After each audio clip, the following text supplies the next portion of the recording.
Bonjour à tous, soyez bienvenus dans la maison du Seigneur. Je voudrais que vous saluiez, si ce n'est pas déjà fait, ceux qui sont autour de vous, ceux qui sont à côté, à gauche, à droite, on vous salue. Soyez bienvenus dans la maison du Seigneur. Ce matin, on va louer le Seigneur à travers ces chants. Et je voudrais souhaiter aussi une bonne fête de père à tous les papas. Moi aussi, je vous la souhaite.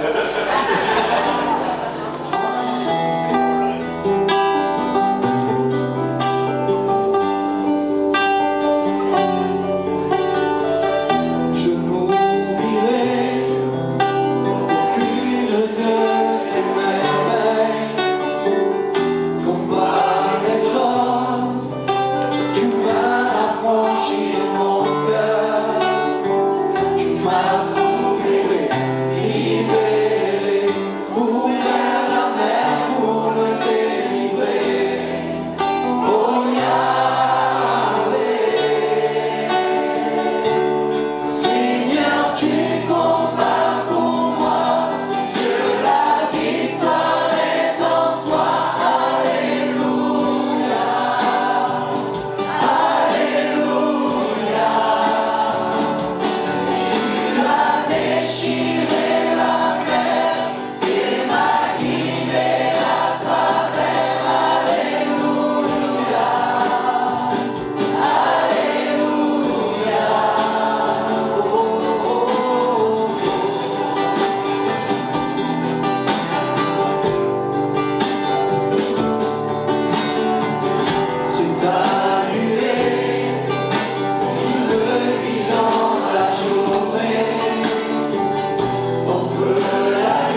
Éternel, ta bonté atteint jusqu'aux cieux, ta fidélité jusqu'aux nuées. Combien est précieuse ta bonté, ô Dieu. Et c'est ce que nous allons chanter ce matin. La bonté de Dieu.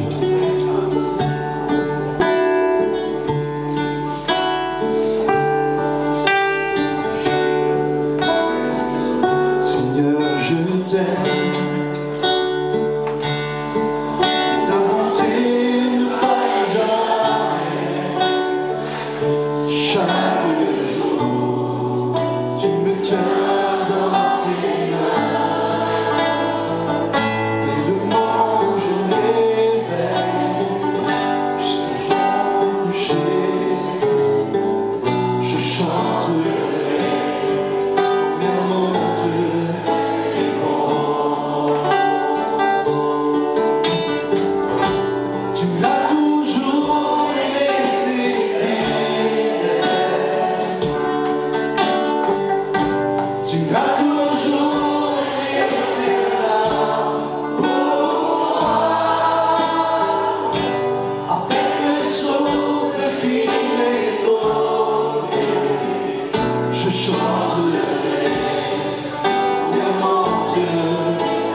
Alors Jean chapitre 13, versets 1 à 17.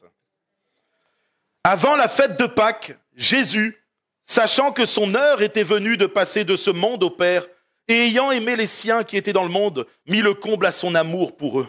Pendant le souper, lorsque le diable avait déjà inspiré au cœur de Judas d'Iscariote, fils de Simon, de le livrer, Jésus, qui savait que le Père avait remis toutes choses entre ses mains, qu'il était venu de Dieu et qu'il s'en allait à Dieu, se leva de table, ôta ses vêtements et prit un linge dont il se ceignit.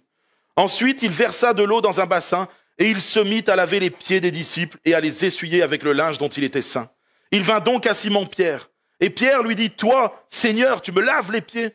Jésus lui répondit, « Ce que je fais, tu ne le comprends pas maintenant, mais tu le comprendras bientôt. » Pierre lui dit, « Non, jamais tu ne me laveras les pieds. » Jésus lui répondit, « Si je ne te lave, tu n'auras point de part avec moi. » Simon-Pierre lui dit, « Seigneur, non seulement les pieds, mais encore les mains et la tête. » Jésus lui répondit, « Celui qui est lavé n'a besoin que de se laver les pieds pour être entièrement pur. Et vous êtes purs, non pas tous. » Car il connaissait celui qui le livrait.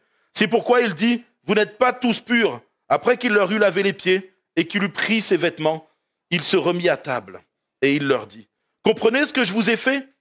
Vous m'appelez maître et seigneur et vous dites bien car je le suis. Si donc je vous ai lavé les pieds, moi, le Seigneur et le Maître, vous devez aussi vous laver les pieds les uns les autres, car je vous ai donné un exemple, afin que vous fassiez comme je vous ai dit. En vérité, je vous le dis, le serviteur n'est pas plus grand que son Seigneur, ni l'apôtre plus grand que celui qui l'a envoyé. Si vous savez ces choses, vous êtes heureux, pourvu que vous les pratiquiez. Amen. On va parler ce matin de la sanctification, qui a progressivement disparu de nos églises, disparu de nos prédications, disparu de nos cœurs. Et pour cause, la crainte de Dieu a disparu de nos églises. Je pense que si je posais la question à une grande partie de l'église aujourd'hui, tous ceux qui sont plus âgés que 55-60 ans, plus que 60 ans, allez. Si on vous posait la question et on vous disait, est-ce que les églises ont changé ? Oui. En bien ou en moins bien? En moins bien. Les deux, j'entends les deux. Il y a des choses qui, oui, peut-être se sont améliorées et gloire à Dieu. Mais hélas, il y a d'autres choses qui se sont aggravées. Et je pense qu'à une époque, il y avait cette crainte de Dieu, cette sainte crainte de Dieu qui faisait qu'on faisait toujours attention. On faisait attention à ce qu'on faisait vis-à-vis de Dieu. Et aujourd'hui, ces choses ont progressivement disparu pour laisser place à cette prédication de l'ultra-grâce. C'est comme si cette grâce nous donnait un passe-droit pour le compromis. On se dit, mais non, Dieu est amour. Parce que Dieu est amour, c'est pas grave. Je peux continuer et on justifie progressivement le péché qu'il y a dans nos vies. C'est pas ça la grâce. Les Écritures nous disent que sans la sanctification, nul ne verra Dieu. Est-ce que vous êtes d'accord avec ça? C'est la parole de Dieu qui nous le dit. L'apostasie s'infiltre tranquillement dans nos églises, dans nos cœurs. Et nos cœurs s'endurcissent. La tiédeur, ça devient presque une norme dans notre génération. Et certains glissent doucement vers la mort éternelle. Alors plus que jamais. Et on l'a entendu ce matin, Jésus revient bientôt. Il y a des choses qui doivent arriver encore. Mais Jésus revient bientôt et serons-nous prêts quand il reviendra? C'est ça la question la plus importante de notre vie aujourd'hui. Serons-nous prêts quand Jésus va revenir nous chercher? Est-ce que si Jésus revient, et on m'a demandé de faire le test, qui pense que il va être enlevé? Qui pense qu'il est sauvé? Levez la main, qui pense être sauvé? Alléluia. Alors maintenant, qui pense que si Jésus revient ce soir, il l'enlève avec lui? Il y a un tout petit peu moins de mains. Et pourtant, si tu es sauvé, laisse-moi te dire mon frère, laisse-moi te dire ma sœur, que si tu es sauvé, si Jésus revient ce soir, tu es enlevé. Sois rassuré. Est-ce que vous êtes d'accord avec ça? Alléluia. Si Jésus revient ce soir et que tu es sauvé, il te prend avec lui. Il faut que tu sois affermi dans ta foi, que tu sois bien là dans tes émotions. Calme-toi. Respire. Si tu es sauvé, c'est que Jésus revient, il te prend avec lui. Et c'est ça qui est bon. J'aimerais parler de la santé. Revenons à nos moutons un petit peu, c'est important. Imaginez que vous avez un bébé. Je pense que, à part peut-être certains jeunes ou certaines personnes, tout le monde s'est déjà occupé d'un bébé. Enfin, beaucoup de personnes se sont occupées d'un bébé. Imaginez que ce bébé, donc il vient de naître, il y a bien une naissance, il est là, et vous ne le lavez jamais. Vous ne le soignez jamais. À votre avis, qu'est-ce qui va se passer? Moi, je vais vous le dire. Déjà, l'odeur. Moi, je me rappelle quand je devais changer des couches. Juste, je sentais à côté. Je disais, oh, Jennifer. Je crois que le bébé, il t'appelle. Hop là, on balance un peu la couche, là. Mais déjà, l'odeur du bébé, le pauvre bébé. Il y aura une odeur, une infection. Ça va être horrible pour les gens qui entourent ce bébé. Mais pour lui-même, il va attraper des infections. Mais il va avoir des problèmes et il va finir par mourir. C'est quelque chose de logique. Nous devons laver le bébé. Nous devons le soigner quand il va pas bien. Sinon, il ne pourra pas grandir, il passera pas un certain âge. C'est pareil pour la vie spirituelle. La Bible parle de nouvelle naissance. Donc, vous êtes des bébés spirituels. À un moment, en tout cas. Certains ont grandi et gloire à Dieu. Mais nous sommes à un moment de notre vie des bébés spirituels. La Bible dit que nous sommes une nouvelle créature. Nous sommes des bébés dans la foi. Mais si, imaginez-vous, si on ne s'est jamais lavé depuis notre nouvelle naissance, dans le monde spirituel, c'est pareil. On n'aura pas un parfum de bonne odeur qui sera agréable pour les gens qui nous entourent, mais surtout qui sera agréable à Dieu. Nous devons nous laver, nous nettoyer. Vous savez, on est dans un monde qui nous salit, qui nous éclabousse de par le péché. Et aujourd'hui, plus que jamais. Et nous devons, jour après jour, prendre notre douche quotidienne. Alors ça fait peut-être bizarre de dire ça comme ça, mais c'est une réalité. Nous devons nous laver. Ce texte nous parle de ça. On va prendre un petit peu le contexte. La nuit tombe, le soir est venu, et on est à Jérusalem. La ville, elle est en effervescence. C'est la Pâque qui va être célébrée. Et tout le monde est en train d'affréter l'agneau. Tout le monde est en train de préparer le pain sans levain, avec des petites herbes amères et le vin. Et à Jérusalem, c'est un peu la folie. Tout le monde court parce que il faut faire attention. Vous savez, vous connaissez cette histoire j'en ai parlé la dernière fois. On essaye d'enlever tout le levain qu'il y a dans les maisons. Vous connaissez ça? Okay. Eh ben, cette ville, elle est en effervescence. Elle va célébrer le fait que Dieu les a sortis d'Égypte avec puissance. Elle va célébrer le fait que Israël a été arraché des griffes du Pharaon.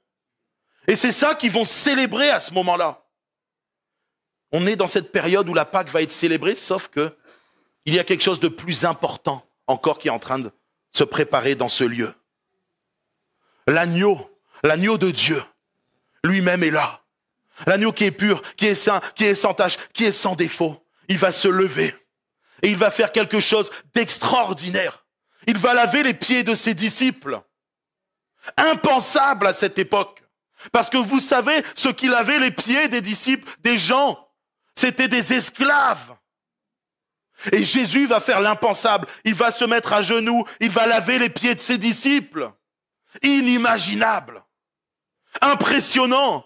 Le Fils de Dieu, le Roi des rois, le Seigneur des seigneurs, qui va se mettre dans une condition d'esclave, de serviteur auprès de ses disciples. C'est impensable. Et pourtant, il l'a fait. La Bible nous dit dans Philippiens au chapitre 2, versets 6 à 8, lequel, on parle de Jésus, existant en forme de Dieu, n'a point regardé comme une proie arrachée d'être égal avec Dieu, mais s'est dépouillé lui-même en prenant une forme de serviteur, en devenant semblable aux hommes, et, ayant paru comme un simple homme, il s'est humilié lui-même, se rendant obéissant jusqu'à la mort, et même jusqu'à la mort de la croix. Amen. Ce matin, dans la sanctification, on va voir la part de Jésus-Christ. Déjà, ce texte commence et il nous dit « Et, ayant aimé les siens qui étaient dans le monde, il mit le comble à son amour pour eux. » On vient de le voir. Jésus se mettant à genoux pour laver les pieds de ses disciples. Une image improbable. Je peux vous mettre au défi d'aller voir toutes les mythologies, là, de tous les dieux qu'il y a eu sur terre, les faux dieux, bien sûr, qu'il y a eu sur terre. Lequel est venu laver les pieds de ces créatures? Zéro.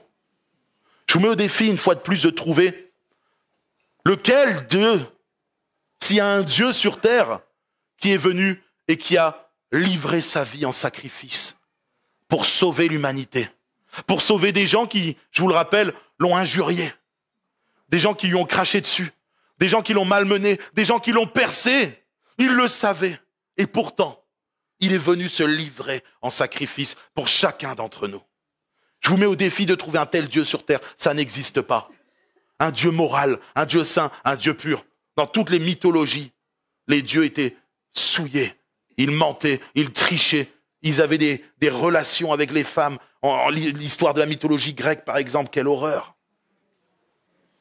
Il n'y a aucun Dieu comme le nôtre. Parce qu'il est le seul, il est unique. Il est vivant et il est saint. Je tenais à le préciser. Pendant le souper, lorsque le diable, ayant déjà inspiré au cœur de Judas Iscario, fils de Simon, le dessein de le livrer, Jésus, qui savait que le Père avait remis toutes choses entre ses mains, qu'il était venu de Dieu et qu'il s'en allait à Dieu. Jésus connaît toutes choses. C'est la preuve incontestable qu'il est Dieu. Et c'est important de prendre en considération dans ce texte que Jésus est Dieu. Il sait ce que Judas a fait. Judas a déjà mis en son cœur de livrer Jésus, il le sait. Il sait aussi que ses disciples vont l'abandonner. Ils vont fuir. Il sait qu'il va aller jusqu'à l'œuvre de la croix. Il va aller sur la croix. Jésus le sait.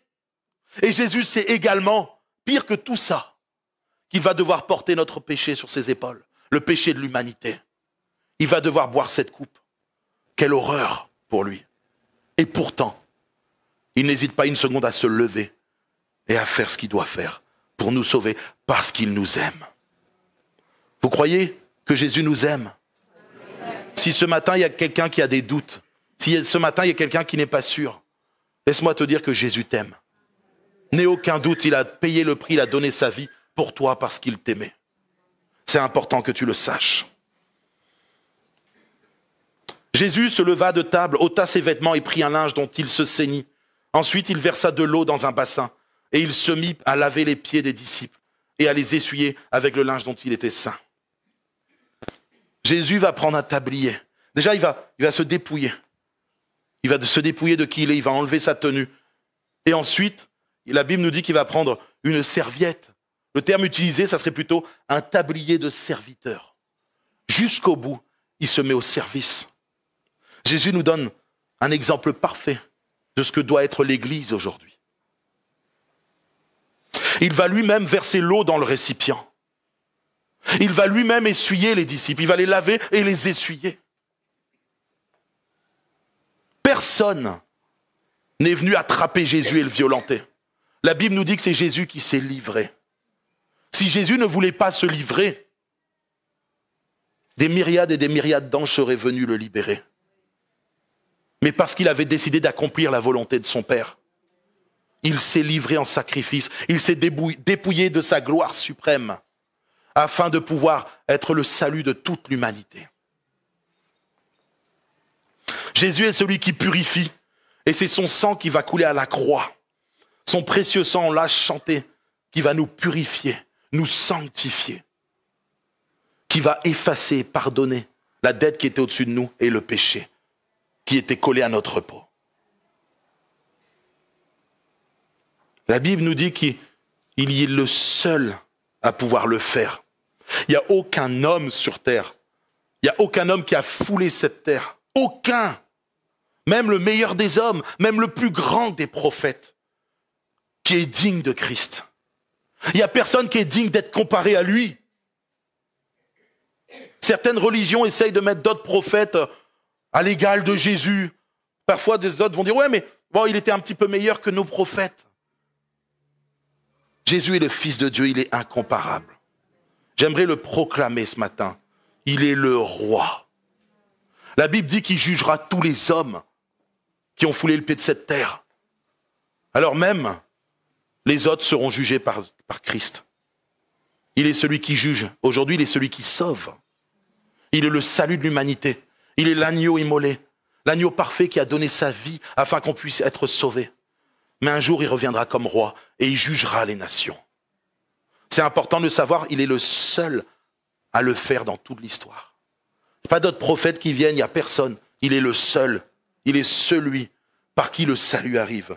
La Bible dit, il n'y a de salut en aucun autre, car il n'y a sous le ciel aucun autre nom qui ait été donné parmi les hommes par lequel nous devions être sauvés.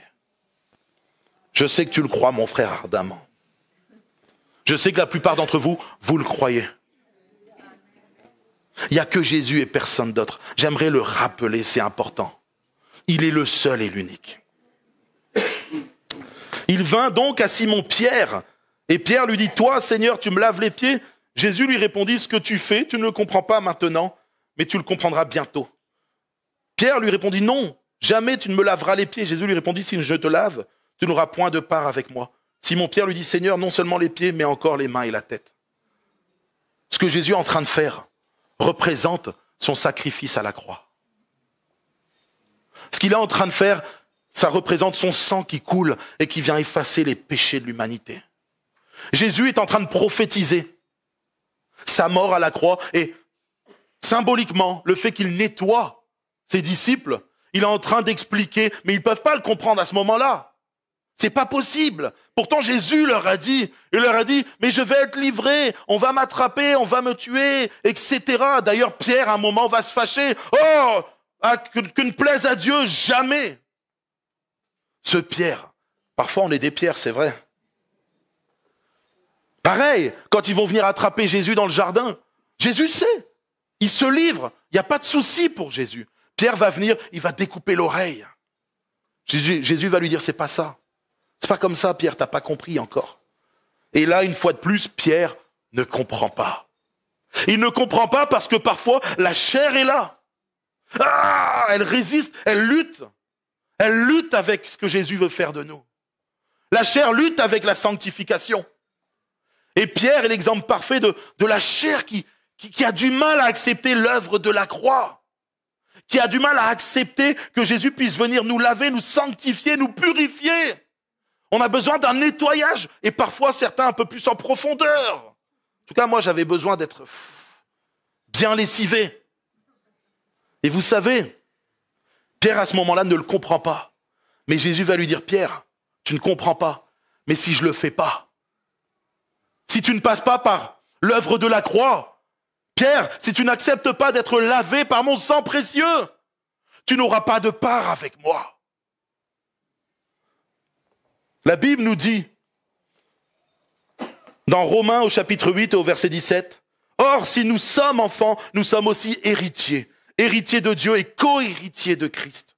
Si toutefois nous souffrons avec lui, afin de prendre aussi part à sa gloire. » Voilà pourquoi Jésus dit, « Si je ne te lave, tu n'auras pas de part avec moi. » Ce matin, j'aimerais parler déjà à quelqu'un, peut-être plusieurs personnes.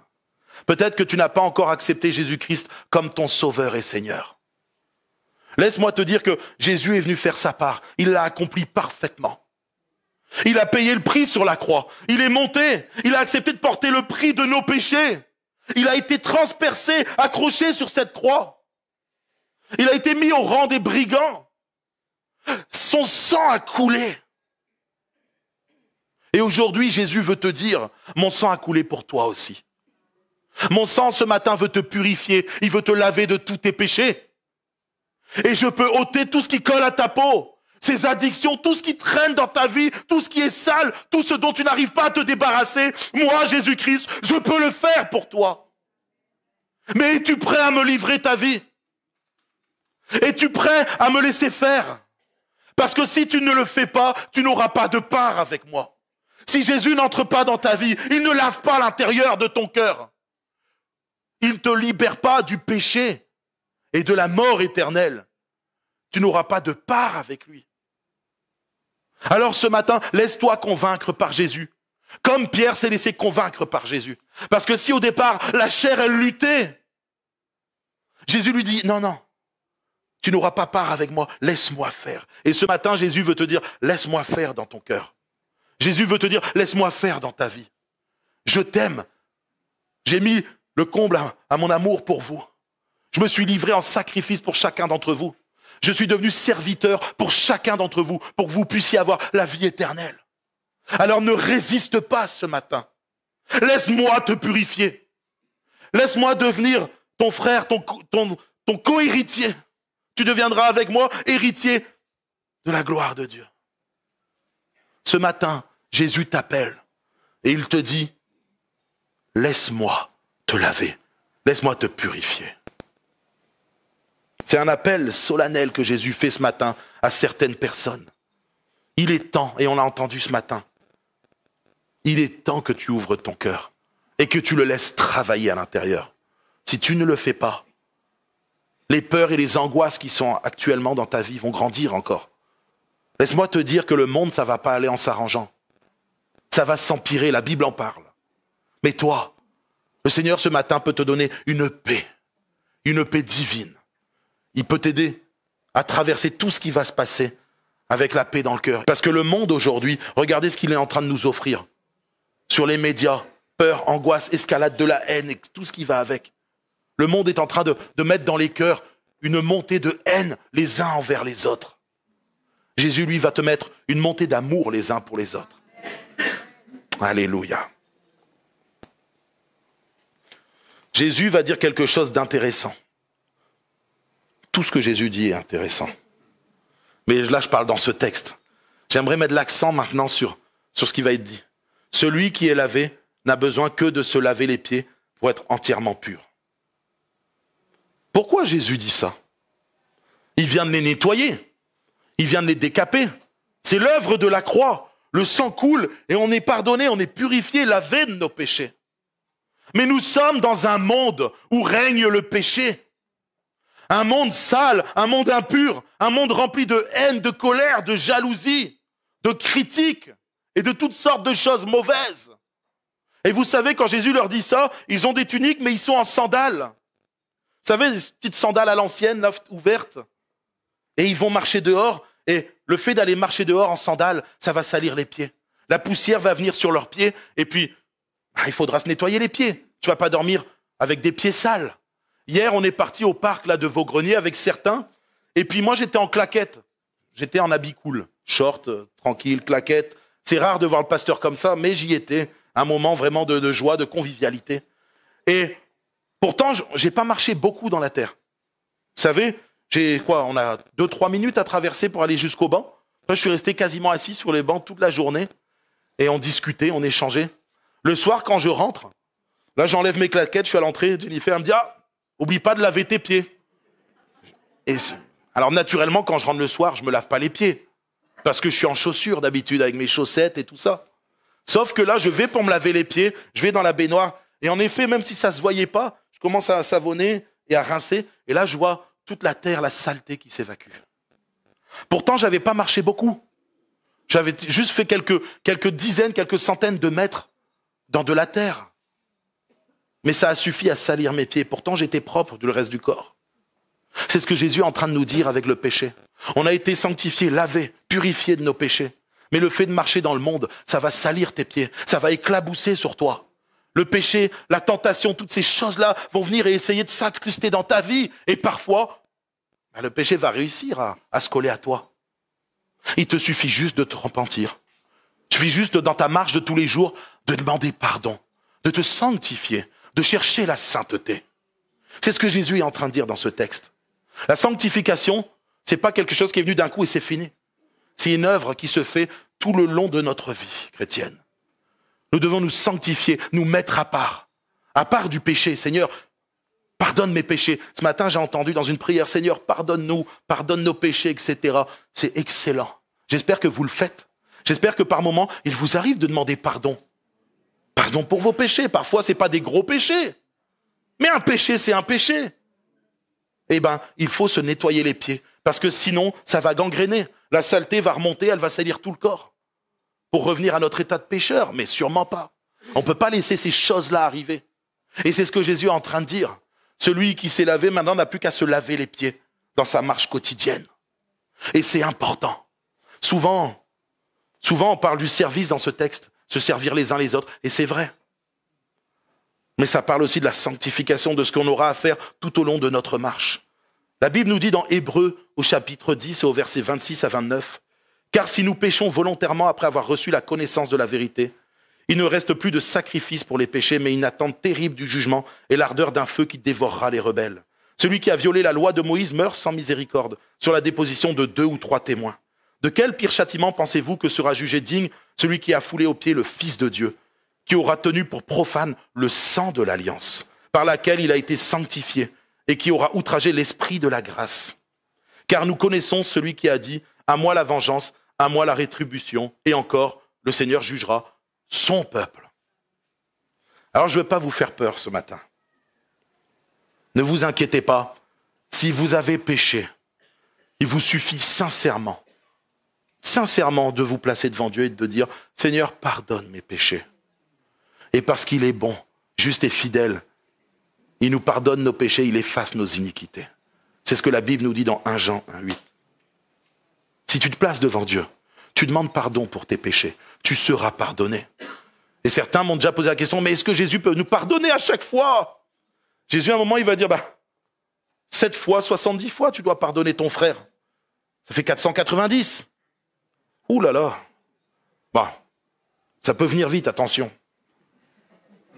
Mais ce que je veux dire, c'est qu'il n'y a pas une limite de pardon pour Jésus. Il n'y a pas une limite de purification par son sang. Il n'est pas limité dans son pardon, et heureusement pour nous. Parce que je vous assure, certains, ils passeraient à la trappe.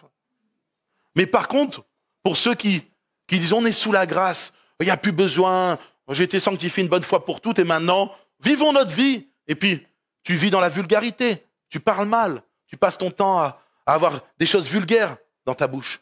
Tu critiques, tu passes ton temps à critiquer les uns et les autres. Tu passes ton temps à faire des choses qui ne sont pas à la gloire de Dieu. Et que tu te dis, non, moi c'est bon, je peux vivre comme ça. C'est pas un souci, moi Dieu il est amour et laisse tomber. Laisse-moi te dire que tu encours un grave danger. N'aie pas ce raisonnement dans ton cœur. C'est pas ce que la Bible enseigne. La Bible nous dit que nous devons nous purifier.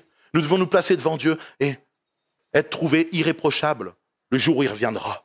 Irréprochable, ça ne veut pas dire parfait pour nous, parce que on sera parfait dans le ciel.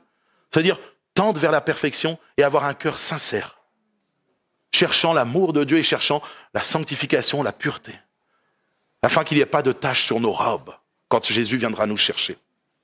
Et notre part à nous maintenant, et je vais essayer d'être rapide pour pas que ça soit encore trop long. Ça va, vous tenez le coup pour l'instant? Ça va? Vous préférez que je m'arrête là? 1 fois, 2 fois, 3 fois, adjugé, vendu, je continue un petit peu.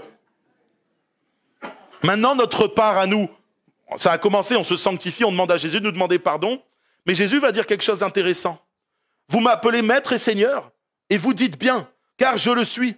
Si donc je vous ai lavé les pieds, moi, le Seigneur et le Maître, vous devez aussi vous laver les pieds les uns les autres, car je vous ai donné un exemple afin que vous fassiez comme je vous ai fait. En vérité, je vous le dis, le serviteur n'est pas plus grand que son Seigneur, ni l'apôtre plus grand que celui qui l'a envoyé. Si vous savez ces choses, vous êtes heureux, pourvu que vous les pratiquiez. Se laver les pieds les uns les autres. Merci mon frère. Mais qu'est-ce que ça veut dire? Avec mes pieds sales de hier, maintenant ils sont propres, mais personne n'a envie de venir laver mes pieds. Et j'ai pas forcément envie de laver vos pieds non plus de façon, mais voilà. Si jamais quelqu'un a du mal à se baisser, je viendrai laver les pieds vraiment. S'il y a des anciens qui ont besoin d'aide, je le ferai. Je vous promets que c'est vrai. Appelez-moi. Ça ne me dérange pas de le faire pour aider. Mais ce texte-là, c'est pas le fait d'aller se laver les pieds les uns les autres comme ça. Chacun peut se laver les pieds, c'est spirituel. Jésus est en train de dire quelque chose d'extrêmement important. Lui il le rappelle là, à ce moment-là, il dit, je suis le Seigneur, le souverain, le chef. C'est le terme grec, kurios. Le propriétaire, ça veut dire. Jésus est en train de dire, moi, je suis votre propriétaire à vous les chrétiens. Vous vous appartenez plus. Votre corps appartient à Jésus. Et le locataire qu'il y a, c'est le Saint-Esprit en vous. C'est-à-dire que vous n'êtes pas propriétaire, vous n'êtes même pas locataire. Vous êtes colocataire à la limite, Seigneur, je te laisse faire, tu fais tout. Voilà. Et Jésus est en train de rappeler sa position de grandeur vis-à-vis de nous. Il est notre chef. Il est celui qui dirige, qui commande, qui donne les ordres, qui crée les lois du royaume de Dieu. Il y a une dimension spirituelle bien plus profonde que se laver les pieds. C'est marcher dans la vérité. Il faut que nous nous aidions les uns les autres à marcher dans la vérité. Vous savez, on est arrivé dans une époque où dire à son frère quelque chose, reprendre son frère, je précise, avec amour. Parce qu'il y en a, ils sont forts pour casser 2-3 côtes. Avec amour, le mot amour, tout ce qu'on fait, on doit le faire avec amour. Vous êtes d'accord ou pas? Parce que sinon, ça fait mal. La lettre, elle tue des fois. L'esprit vivifie. Cet esprit qui est en nous, cet esprit qui nous remplit de l'amour de Dieu, nous pousse à aller voir nos frères et nos sœurs et leur dire avec amour. Je vais être relou ce matin. Avec amour, je le répète, parce qu'il y en a bien trop qui ont été trop souvent avec violence et fracas. Si tu vas reprendre ton frère sans amour, juste par jugement, par rivalité, par revanche, ça c'est pas de Dieu. Garde-toi. Va et occupe-toi de la poutre qu'il y a dans ton œil, avant d'occuper de la paille qu'il y a dans l'œil de ton voisin. Mais si tu y vas avec amour, là tu fais ce que Jésus te demande maintenant. On le retrouve dans Galates au chapitre 6, versets 1 à 2. Frères, si un homme vient à être surpris en quelque faute, vous qui êtes spirituels, redressez-le avec un esprit de douceur. Prends garde à toi, de peur que tu ne sois aussi tenté. Portez les fardeaux les uns des autres et vous accomplirez ainsi la loi de Christ. Wow. Ah, il y a une loi avec Christ. Je croyais que la loi avait été abolie, etc. Eh oui, la loi de Christ, elle est là. Elle est scellée, elle est gravée sur nos cœurs. Quand tu vas reprendre ton frère, c'est parce que tu l'aimes que tu vas le faire.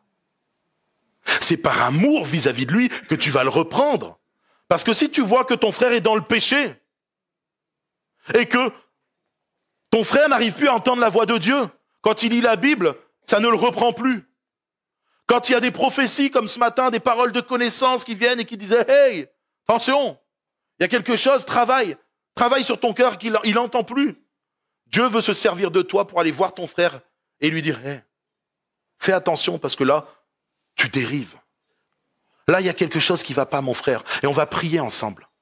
On va prier, je vais t'aider à traverser ça. Peut-être que là, tu as une addiction qui est venue. Peut-être que tu n'arrives plus à te sortir de ta situation. Je vais t'aider. Je vais t'aider à le faire. On va prier ensemble jusqu'à ce que tu aies la victoire. C'est ça que Jésus nous demande.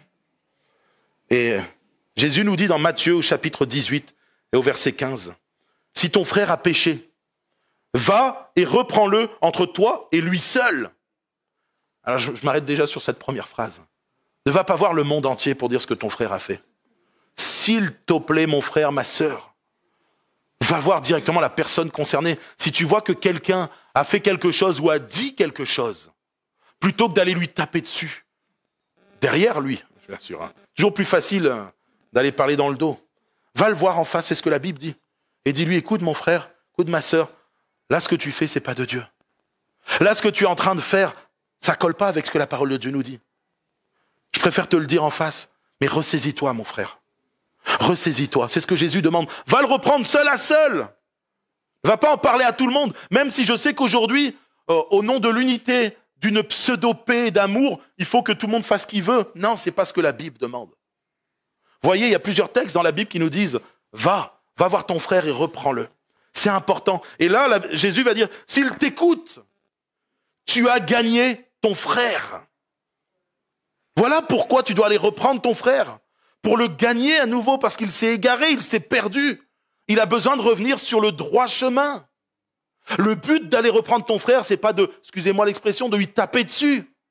C'est de le gagner à nouveau à Christ.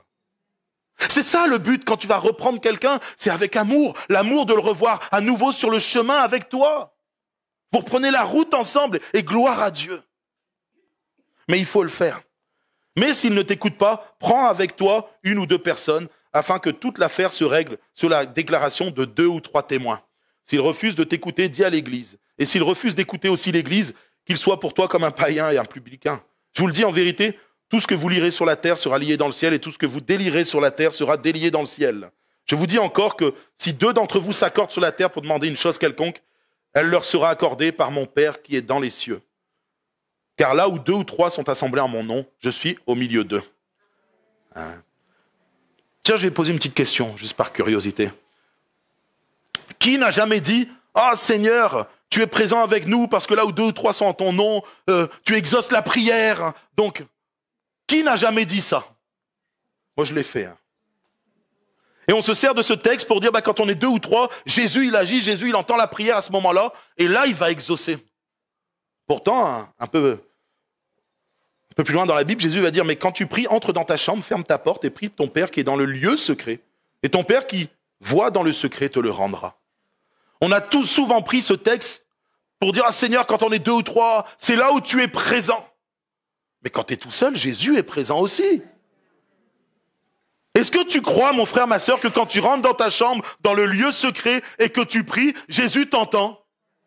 Et est-ce que tu crois qu'il peut exaucer ta prière? Amen, on est d'accord. Là, quand on parle de 2 ou 3 témoins, rappelez-vous ce qu'on a entendu dans Hébreux tout à l'heure, dans la loi de Moïse. Sur 2 ou 3 témoins, l'autre sera retranché. En fait, Jésus est en train de parler d'un système juridique qui a été mis dans le Lévitique, dans la loi de Moïse, etc. Là où 2 ou 3 sont assemblés, c'est pour porter un jugement contre quelqu'un. Tu n'as pas le droit d'aller seul et dire à ton frère, je te retranche. Tu es obligé d'être à plusieurs, et l'Église, en plus, derrière, est obligée de valider. Là où 2 ou 3, c'était juste là, parce que je trouvais intéressant de vous le dire, hein. Mais les 2 ou 3 témoins concernent la justice dans l'Église. Voilà, on se réunit à 2-3, en général des anciens, et pour voir si la situation de la personne, c'est vraiment, elle vit dans le péché ou pas. Tu ne peux pas arriver tout seul, décider, tiens, je te vire. Alors, ça a dû déjà arriver dans certaines églises ou dans certains endroits. Mais la Bible n'est pas pour ça. Elle veut qu'il y ait 2-3 personnes qui s'unissent et qu'ensuite elles aient parlé à cette personne. Et une fois qu'elles ont parlé à cette personne, si la personne refuse d'entendre, parce que Jésus est dans l'histoire, mon frère, tu es rempli du Saint-Esprit, tu es rempli de Jésus. Alléluia, mon frère. Oui, moi je ne vais pas vous faire toute l'église. Et toi, ma sœur, t'es mais bien sûr que tu es rempli du Saint-Esprit. Vous êtes rempli du Saint-Esprit. Je me permets de les prendre parce que je les connais, j'en suis sûr. La réalité, c'est que le jugement de 2 ou 3 témoins, remplis de Dieu, remplis du Saint-Esprit, peuvent donner une décision. Ça n'a rien à voir avec la prière dans ce texte-là. Alors bien sûr que Dieu aussi envoie son onction, des fois, de façon particulière, sur le peuple. Mais quand tu es tout seul, Dieu aussi peut te parler.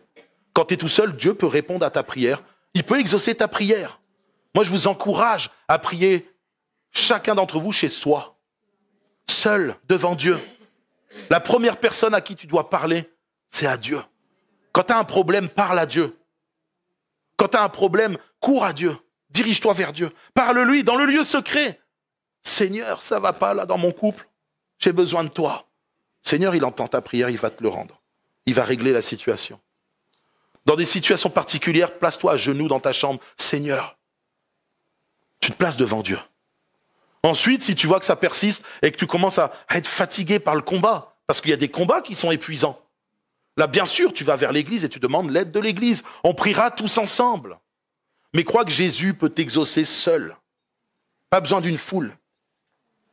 C'est un langage rabbinique. Enfin, voilà. Ce matin, je vois que l'heure avance et j'aimerais qu'on mette en application vraiment dans notre église ce texte. J'aimerais qu'on puisse, oui, se servir les uns les autres. C'est bien aussi. Si quelqu'un a un petit déménagement, hop, on va l'aider. Si quelqu'un a un souci, hop, on y va. On donne un coup de main. Ça, c'est bon. Mais Jésus, dans ce texte-là, il dit qu'on va s'aider surtout pour se laver les pieds les uns les autres. La notion spirituelle est à prendre en compte. Parce que le but, c'est que nous puissions aller tous ensemble au ciel quand Jésus viendra nous chercher.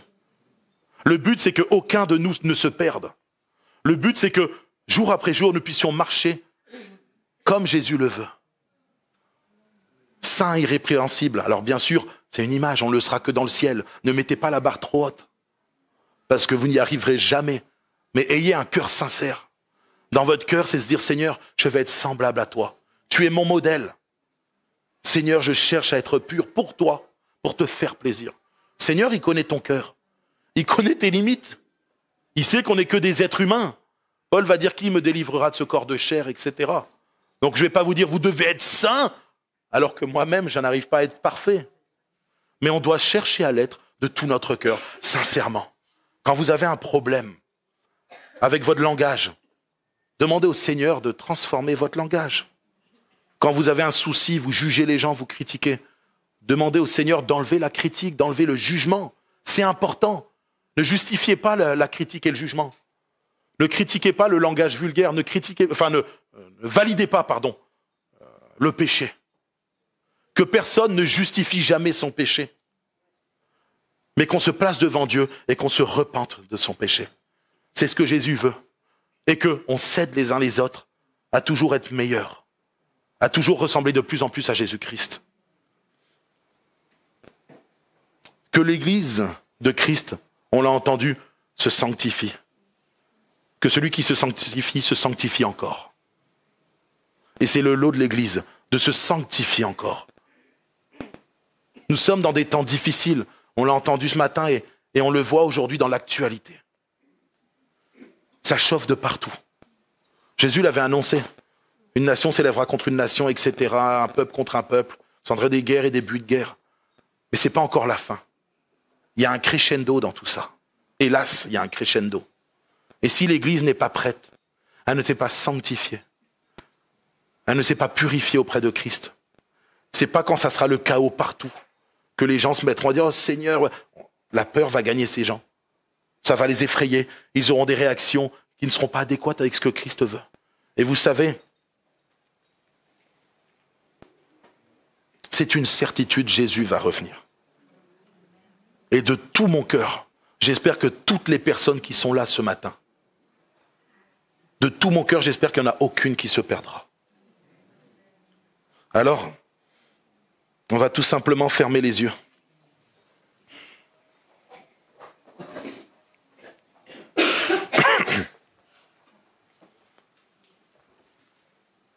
Alléluia. Alors que tous les yeux sont fermés. Si ce matin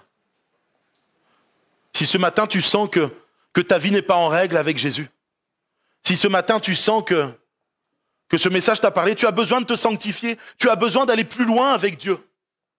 Tu as besoin que le Seigneur vienne purifier de tes péchés et vienne laver ton corps.